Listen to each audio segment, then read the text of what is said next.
C'était une nuit glaciale de fin mars, du genre à glacer l'âme. Le vent mordant emportait les derniers restes de neige sale, mêlés à une humidité humide qui pénétrait jusqu'aux os. Mais à l'intérieur de l'appartement de Lidija Sergeyevna, la chaleur était suffocante non seulement à cause des calories contenues dans les casseroles sur la cuisinière ou à cause de la tension des corps qui se soutenaient à peine, mais à cause de quelque chose de bien plus dense, la tension qui flottait dans l'air comme une invitation à la guerre.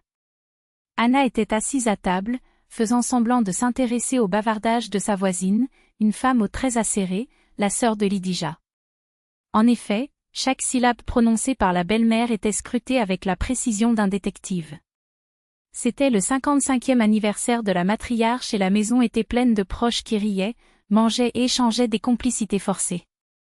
Mais entre un toast et un autre, les yeux de Lidija se tournèrent vers Anna avec une régularité inquiétante, un regard qui ne célébrait pas, mais chassait. Comme si ce dîner était moins une fête qu'une démonstration de pouvoir. Ceci est mon royaume, ma loi. Toi, étranger, tu ne seras jamais le bienvenu ici. 3 années de mariage avaient appris à Anna à avaler des grenouilles en silence. Mais cette nuit-là, ses nerfs étaient à vif, prêts à craquer. Chaque mot de la belle-mère était un couteau déguisé en cuillère en argent. Anina appelait Lidija, avec une douceur empoisonnée qui résonnait dans toute la pièce. Aujourd'hui tu es si tranquille. La tarte ne t'a pas plu? Ou est-ce votre faute? Des rires complaisants remplirent la salle.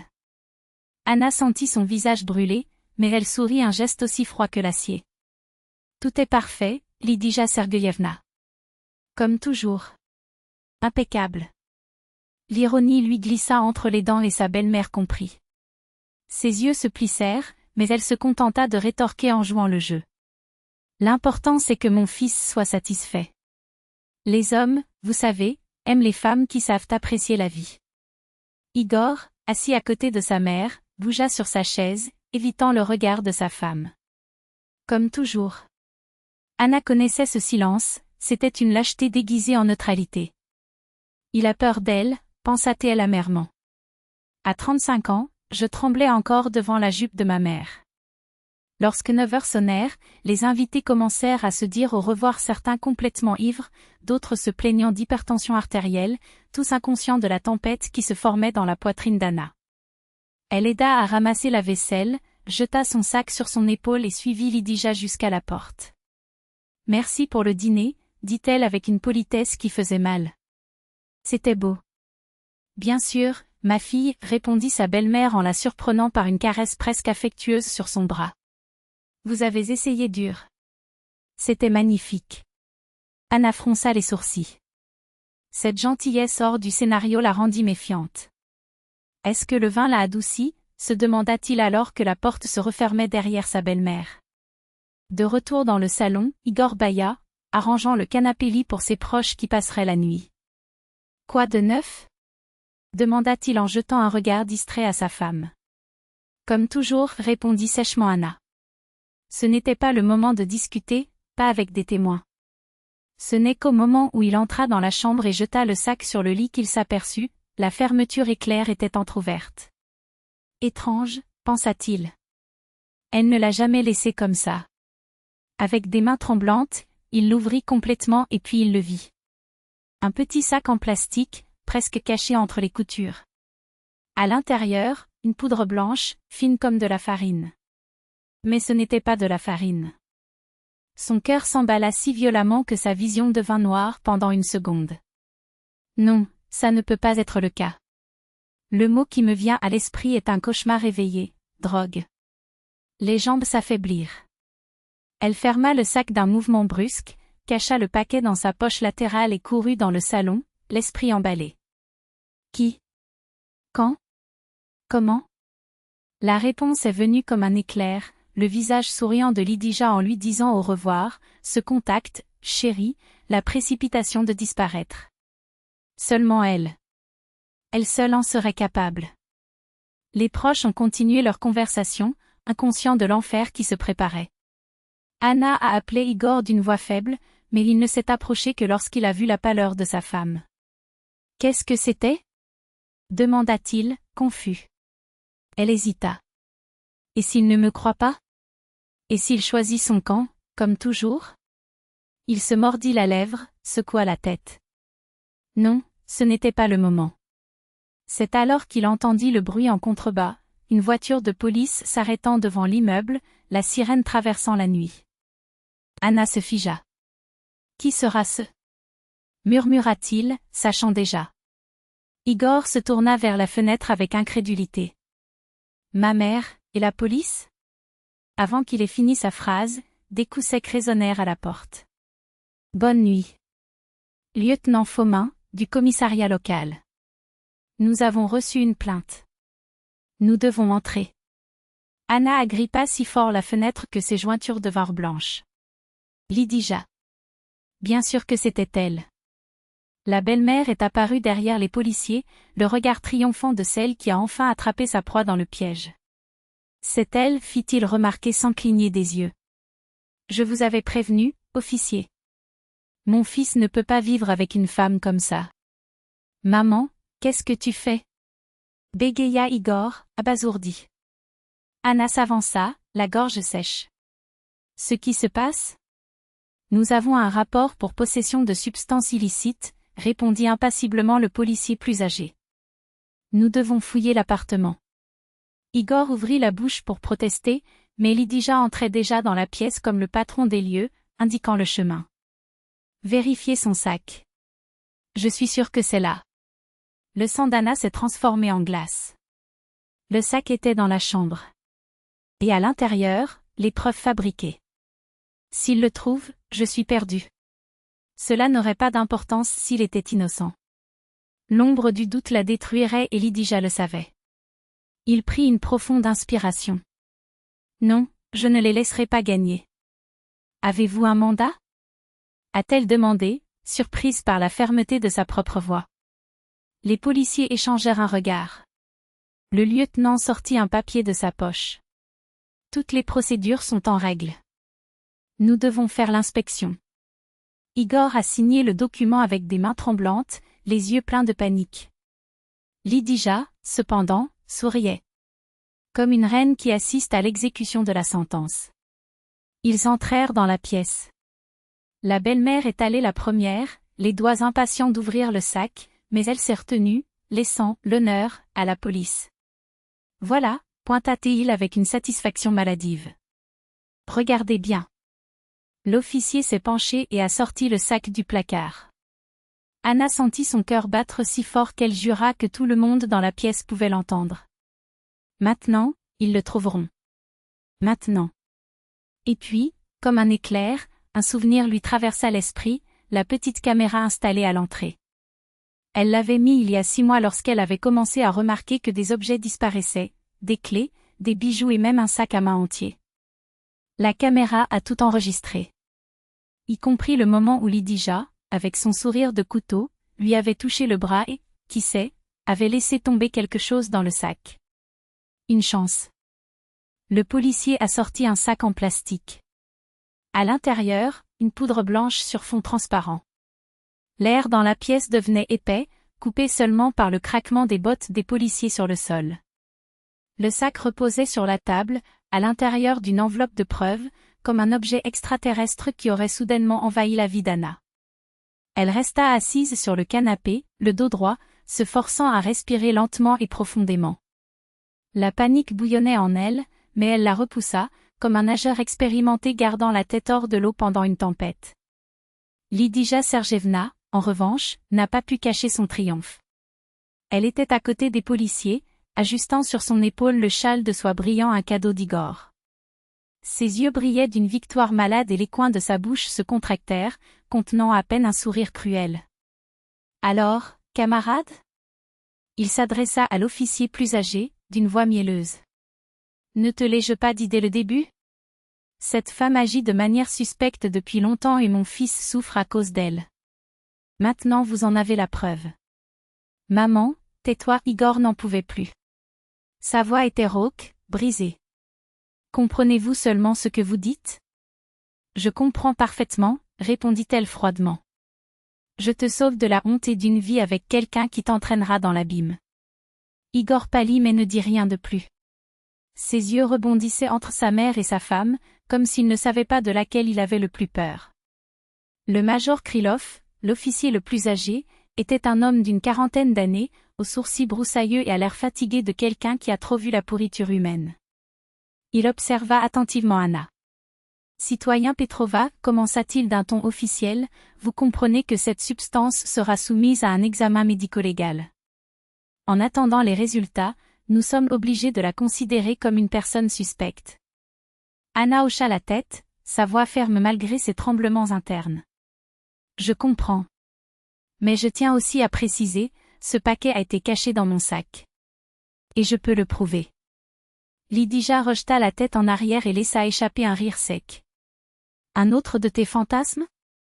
s'est-il moqué. « Vous avez vu où il a été trouvé. De quelles autres preuves pourrait-elle disposer ?» Anna tourna lentement son visage, les yeux fixés sur les siens. La caméra d'entrée. Un silence si épais qu'on entendait le tic-tac de la trotteuse de l'horloge. Lidija pâlit, mais se reprit rapidement, se forçant à rire à nouveau. « Quelle caméra ? Pensez-vous que vous êtes un espion ? C'est juste un appareil photo ordinaire, répondit calmement Anna. Depuis que mes affaires ont commencé à disparaître, j'ai décidé de prendre des précautions. Il enregistre sur une carte mémoire. Et sur les images, vous pouvez clairement voir qui a touché mon sac. » Krylov plissa les yeux.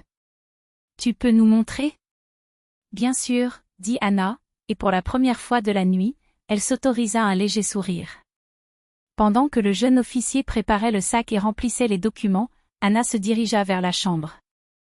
Lidija la suivit du regard et, pour la première fois, comme une incertitude ou était-ce de la colère, brillait dans ses yeux. Igor s'approcha de sa femme, la voix basse, presque un murmure. « Anna, qu'est-ce que tu fais ? » « Que faut-il faire ?» répondit-elle sur le même ton. « Fais-moi confiance. » Juste cette fois. Il recula comme s'il avait été giflé. Les mots le frappèrent plus profondément qu'il ne voulait l'admettre. Une minute plus tard, Anna revint avec un petit souvenir flash. Il l'inséra dans le cahier et projeta l'enregistrement sur l'écran. Dans la vidéo, l'entrée de la maison, les invités se disent au revoir, des rires, du mouvement. Jusqu'à ce que Lidija apparaisse. Elle s'approche d'Anna, pose la main sur son bras et, d'un geste rapide et presque imperceptible, quelque chose se glisse dans le sac. En agrandissant l'image, il n'y avait aucun doute. Les officiers se penchèrent en avant. Le plus jeune siffla même doucement. « C'est clair, » murmura-t-il. Krylov se frotta pensivement le menton. Lidija était pâle comme un drap. Sa voix était tremblante, incontrôlée. « C'est du montage. Elle a tout mis en place. Il l'a enregistré et monté pour m'incriminer. » « L'enregistrement est original, non coupé, » répondit calmement Anna. « Si tu veux, tu peux prendre la carte. Vérifiez-le par vous-même. » Igor avait l'impression que le sol s'était ouvert sous ses pieds. Il regardait tour à tour sa mère et sa femme, et dans ses yeux il n'y avait qu'un seul mot, trahison. « Mère », sa voix était un grognement sourd. « Pourquoi ?» Lidija n'a pas répondu. Elle tenait le sac si fort que ses jointures étaient blanches. « Nous devons saisir la carte pour l'analyser », a déclaré sèchement Krylov. Elle hocha la tête, les lèvres pincées. « Lumière. Je n'ai rien à cacher. » Le reste s'est déroulé comme un long cauchemar. Les policiers ont fouillé l'appartement, rempli des protocoles, recueilli des preuves. Lidija a tenté de protester en criant qu'elle était victime d'un coup monté, mais Krylov s'est contenté de secouer la tête, fatigué. Il avait déjà vu ce film et savait reconnaître quand quelqu'un mentait. Anna resta sur le canapé, regardant le château de cartes de sa belle-mère s'effondrer. En elle, deux forces s'affrontaient, le soulagement de s'être défendue et la peur de la suite. Parce qu'elle le savait, ce n'était que le début. Lorsque les policiers sont partis, emportant avec eux le sac, la carte mémoire et un lourd silence, Igor a enfoui sa tête dans ses mains posées sur la table. « Je ne comprends pas », murmura-t-il. « Pourquoi ferait-elle ça ?» Anna le regarda un long moment avant de répondre. « Parce que ta mère ne m'a jamais accepté. Pour elle, j'ai toujours été l'ennemi. Et aujourd'hui, elle a décidé qu'elle pouvait me détruire. Il leva les yeux et il y eut en eux une douleur qu'Anna n'avait jamais vue auparavant. Mais c'est un crime. Exactement, confirma-t-elle sèchement. Lydia ne dit rien. Il resta près de la fenêtre, leur tournant le dos, les épaules tremblantes.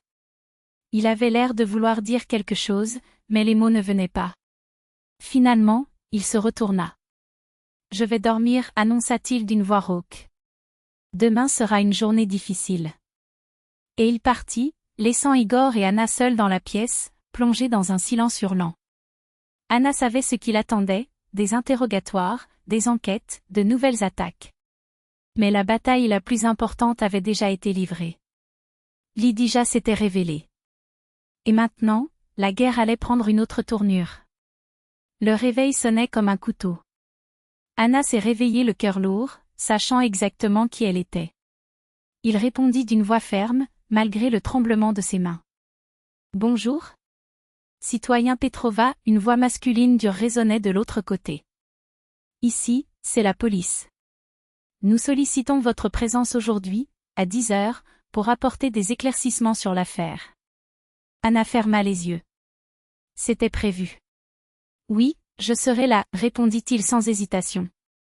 Igor était à table, les mains enroulées autour d'une tasse de thé froid. Il n'avait pratiquement pas dormi. Ses yeux étaient gonflés, son visage marqué par l'épuisement et chaque ligne de son corps montrait une désorientation. « Ils ont appelé ?» a-t-il demandé, même s'il connaissait déjà la réponse. Anna hocha la tête. « Oui. J'y vais. » Il resta longtemps silencieux, jusqu'à ce qu'il parle enfin, la voix brisée. « Je ne comprends pas pourquoi ma mère a fait ça. Je lui ai toujours fait confiance. » Anna le regardait, et dans ses yeux il y avait un mélange de pitié et d'amertume. « Et à propos de moi ? » il a demandé, humblement. « Tu m'as fait confiance ? » Igor détourna le regard. « Je ne savais pas à qui faire confiance. » Les mots faisaient plus mal qu'un coup, mais Anna se contenta de serrer les lèvres et alla se préparer. Au commissariat de police, l'odeur était celle du café bon marché et du vieux papier.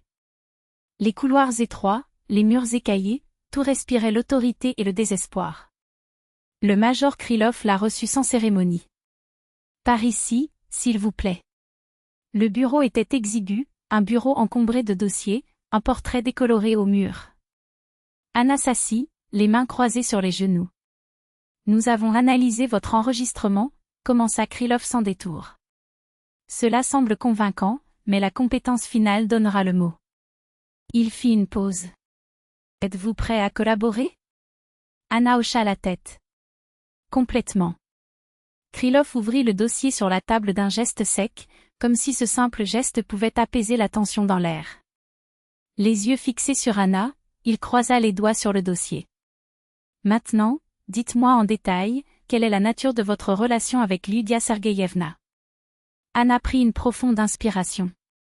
Les mots sortaient comme une rivière endiguée, brisant enfin le barrage, la belle-mère qui, dès le premier jour, l'avait traitée avec un sourire glacial et un dédain calculé, les intrusions constantes dans leur vie conjugale, comme si chaque décision du dîner du dimanche au choix d'un canapé devait passer par l'examen minutieux de Lydia, les humiliations voilées, les commentaires qui blessaient davantage parce qu'ils étaient prononcés avec un soupir d'inquiétude, des combats qui ont explosé comme des grenades, laissant des éclats de ressentiment pendant des semaines.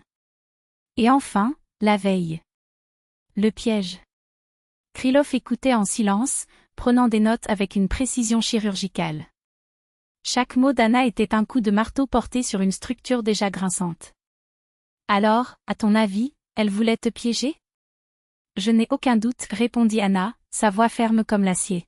« Elle a toujours voulu détruire notre mariage. Et hier, il a failli le faire. » Un rire amer lui échappa, sec comme du papier déchiré. La porte s'ouvrit. 2 policiers ont conduit Lydia Sergeyevna dans le bureau et, pour la première fois, Anna l'a vue non pas comme une matriarche intouchable, mais comme une femme harcelée. Son visage était pâle, ses yeux allaient d'un coin à l'autre comme un animal en cage. Pourtant, elle essayait de se ressaisir. « Ah, Aneshka, » dit-il en forçant un ton de supériorité. « Regardez où votre créativité nous a menés. » « Non, Lydia Anna sourit, un sourire qui n'atteignit pas ses yeux. C'est vous qui nous avez amenés ici. Assez, l'interrompit sèchement Krylov. Ce n'est pas une réunion de famille. D'un clic, il a activé l'enregistrement de la caméra de sécurité. La vidéo défilait sur l'écran, Lydia, ses mains tremblantes, son regard furtif, le moment précis où quelque chose était déposé dans la poche du manteau d'Anna. Le sang s'écoula du visage de Lydia. C'est un canular, a-t-il crié en frappant la table. Elle a tout mis en place. Cet enregistrement est faux. Krylov secoua la tête avec lassitude. Expertise confirmée, il n'y a pas de montage. L'enregistrement est authentique. Le silence qui suivit fut si dense qu'il semblait avoir du poids. Anna sentit son propre cœur cogner contre ses côtes, comme s'il voulait s'échapper.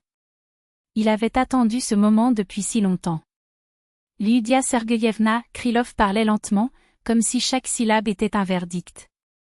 Nous avons des raisons de croire que c'est vous qui avez placé la drogue. Nous avons besoin de votre déclaration officielle. C'est absurde. La voix de Lydia s'est brisée. Je suis mère. Je voulais juste protéger mon fils. Protéger? Anna ne pouvait pas se contenir. Tu voulais détruire ma vie. Peignez-moi comme un toxicomane. Ruiner ma réputation, mon mariage. Pourquoi? Pourquoi ne pouvais-je pas supporter de ne pas avoir le contrôle? Assez, coupa sévèrement Krylov. L'air du bureau est devenu irrespirable.